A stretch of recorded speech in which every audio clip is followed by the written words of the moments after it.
भाई, कभी ऐसा हुआ है कि महीने की शुरुआत में तुम्हारे अकाउंट में पैसे होते हैं और तुम सोचते हो इस बार तो अच्छी सेविंग करूंगा। फिर एक दिन अमेजोन पर सेल आ जाती है, दोस्त बोलते हैं चल यार सिर्फ आज के लिए, एक नया फ़ोन लॉन्च हो जाता है और महीने के आखिर में तुम अपने बैंक अकाउंट को देखते हो और बस एक ही सवाल आता है, पैसे गए कहाँ।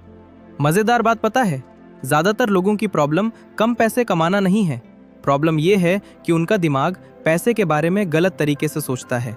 और यही बात दुनिया की सबसे फेमस पर्सनल फाइनेंस बुक्स में से एक द साइकोलॉजी ऑफ मनी हमें सिखाती है।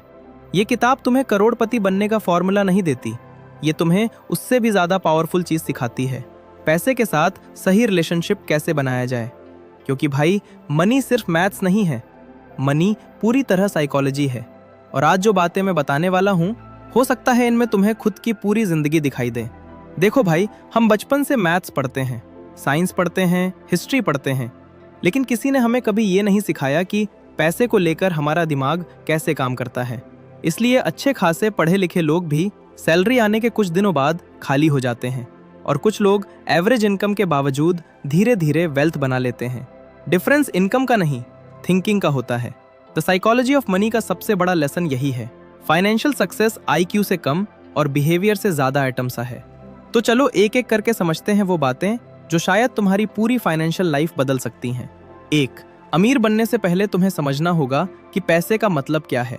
भाई, अगर मैं तुमसे पूछूं तुम पैसे क्यों कमाना चाहते हो, तो शायद तुम बोलोगे बड़ा घर, luxury car, foreign trip, freedom. लेकिन यहाँ एक ट्विस्ट है, असल में लोग पैसे नहीं चाहते, लोग वो फीलिंग चाहते हैं जो पैसे उन्हें दे सकते हैं। Security, respect, freedom, choice. सोचो, अगर तुम्हारे पास इतना पैसा हो कि तुम्हें हर सुबह उस जॉब पर मजबूरी में न जाना पड़े जिसे तुम हेट करते हो, तो वो फीलिंग कितनी अलग होगी। यही असली वेल्थ है। बुक कहती है वेल्थ वो नहीं जो दिखाई देती है, वेल्थ वो है जो तुम्हें ऑप्शंस देती है। और यहीं से अगली सबसे बड़ी गलती शुरू होती है। 2. लोग अमीर दिखना चाहते हैं, अमीर बनना नहीं।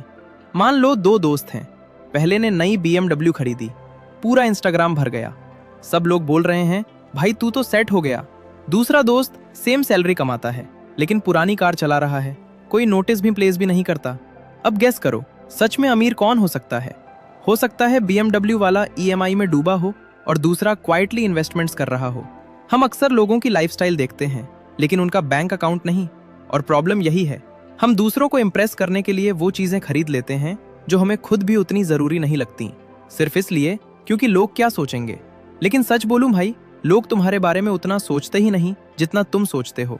हर कोई अपनी लाइफ में बिजी है, इसलिए एक्सपेंसिव दिखने की रेस छोड़ो, फाइनेंशियली फ्री बनने की रेस शुरू करो।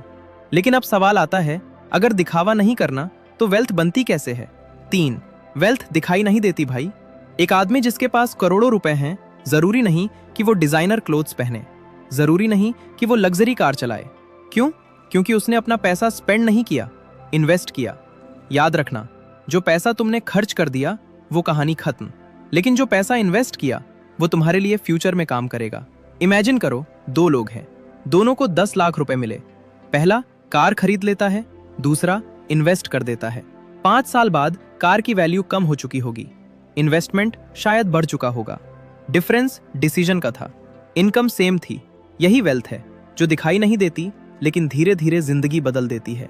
लेकिन यहाँ एक और साइकोलॉजिकल ट्रैप आता है और इसमें लगभग हर इंसान फंसता है। 4.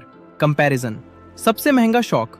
तुम खुश थे जब तक तुमने किसी और की नई कार नहीं देखी, तुम्हारा फोन परफेक्टली काम कर रहा था जब तक किसी दोस्त ने नया आईफोन नहीं लिया। अचानक तुम्हें अपना फोन पुराना लगने लगा, नोटिस किया? फोन नहीं बदला, माइंड बदल गया। कंपैरिजन कभी खत्म नहीं होता। अगर आज तुम्हारे पास बाइक है, कल कार चाहिए, कार मिली SUV चाहिए, SUV मिली लग्जरी चाहिए। ये गेम कभी खत्म नहीं होता। इसलिए बुक कहती है इनफ का मतलब समझो, हर चीज में नेक्स्ट लेवल नहीं चाहिए, कभी कभी इनफ ही सबसे बड़ी लग्जरी होती है। लेकिन भाई, अब जो सबसे इंपॉर्टेंट लेसन आने वाला है वो शायद पूरी किताब का सबसे पावरफुल आइडिया है। 5. कंपाउंड इंटरेस्ट सिर्फ पैसे में नहीं, आदतों में भी काम करता है। लोग सोचते हैं रिच बनने के लिए कोई बड़ा मौका चाहिए, लेकिन रियलिटी छोटी हैबिट से बनती है। अगर तुम हर महीने सिर्फ थोड़ा इन्वेस्ट करते हो और उसे सालों तक नहीं छेड़ते, तो मैजिक धीरे धीरे शुरू होता है। कंपाउंडिंग बोरिंग लगती है, लेकिन यही बोरिंग चीज करोड़ों बना सकती है। ये बिल्कुल जिम जैसा है। पहले दिन कुछ नहीं दिखता, एक हफ्ते बाद भी नहीं, लेकिन सालों बाद पूरी बॉडी बदल जाती है। मनी भी ऐसा ही है। पेशेंस सबसे एक्सपेंसिव स्किल है। और दुख की बात यह है, ज्यादातर लोग रिजल्ट जल्दी चाहते हैं, इसलिए बीच में ही हार मान लेते हैं। लेकिन भाई, अभी सबसे इमोशनल लेसन बाकी है। 6. लक और रिस्क दोनों को कभी इग्नोर मत करना। हम अक्सर सक्सेसफुल लोगों को देखकर सोचते हैं, यार उसने सही डिसीजन लिया, लेकिन पूरी कहानी कोई नहीं जानता। हो सकता है उसे सही समय मिल गया हो, सही लोग मिल गए हों, या सही मौका मिल गया हो। उसी तरह कई मेहनती लोग सिर्फ बैड टाइमिंग की वजह से पीछे रह जाते हैं। इसका मतलब मेहनत मत करो, बिल्कुल नहीं। मतलब सिर्फ इतना है, सक्सेस पर घमंड मत करो, फेलियर पर खुद से नफरत मत करो। लाइफ में लक और रिस्क दोनों हमेशा मौजूद रहेंगे, इसलिए अपने डिसीजंस ऐसे लो कि अगर गलत भी हो जाए तो जिंदगी खत्म ना हो। यही स्मार्ट मनी थिंकिंग है। तो भाई, आज की पूरी बात अगर सिर्फ एक लाइन में समझनी हो तो वो ये है, मनी तुम्हारी जेब से पहले तुम्हारे दिमाग में बनता है। अगर तुम्हारी साइकोलॉजी सही है तो कम इनकम से भी वेल्थ बन सकती है। अगर साइकोलॉजी गलत है तो करोड़ों रुपए भी कम पड़ सकते हैं। याद रखो, दिखावा टेम्परेरी है, फ्रीडम परमानेंट है। कंपैरिजन खत्म नहीं होता, लेकिन कंटेंटमेंट सीखा जा सकता है। कंपाउंडिंग धीरे चलता है, लेकिन एक दिन वही सबसे बड़ा फर्क बना देता है। और सबसे बड़ी बात, फाइनेंशियल सक्सेस का मतलब सबसे महंगी चीजें खरीदना नहीं, बल्कि ऐसी जिंदगी बनाना है जहां तुम्हारे फैसले तुम्हारे हों, EMI के नहीं। अब मैं तुमसे एक सवाल पूछना चाहता हूं, अगर आज तुम्हें अचानक 1 करोड़ रुपए मिल जाए तो तुम सबसे पहले क्या करोगे? उसे खर्च करोगे, इन्वेस्ट करोगे, या दोनों का बैलेंस बनाओगे? अपना जवाब नीचे कमेंट्स में जरूर लिखना।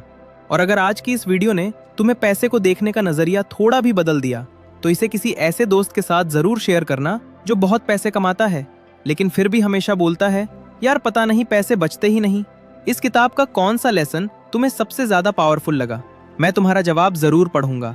अगर वीडियो पसंद आई हो तो लाइक, सब्सक्राइब और रीडिंग डेस्क को सपोर्ट करना मत भूलना। मिलते हैं अगली वीडियो में।